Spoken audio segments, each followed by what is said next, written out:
ಒಂದು recent study ಆಗಿದೆ. So ಅದನ್ನ ವೆಸ್ಟರ್ನ್ ಸ್ಟಡಿ ಆಬ್ವಿಯಸ್ಲಿ.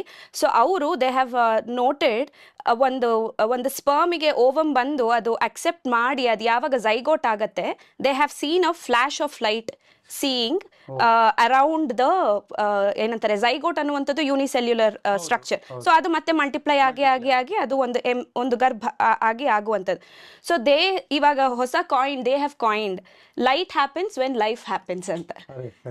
ಸೊ ಇದು ಅವರು ಈಗ ಯಾವ ತರದಿಂದ ನೋಡಿರೋದು ಅವರು? It is they say it is because there is a high upsurge of zinc release ಅಂತ ಹೇಳ್ತಾರೆ.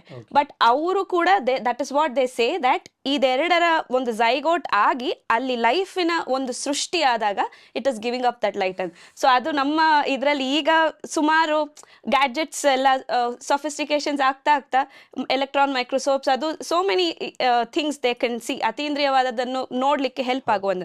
But this is what is the root ಅಂದ್ರೆ base of our shastras back then. ಅಲ್ಲಿ ಲೈಫ್ ಇದೆ, ಚೇತನ ಇದೆ. ಸೊ ನಮ್ಮ ಶಾಸ್ತ್ರದ ಪ್ರಕಾರ ಪ್ರತಿ ಒಂದು ಸೆಲ್ಲಲ್ಲೂ ಈ ಆತ್ಮನ ಒಂದು ಚೇಷ್ಟೆ ಇದ್ದೇ ಇರುತ್ತೆ. So you are constantly receiving information from head to toe.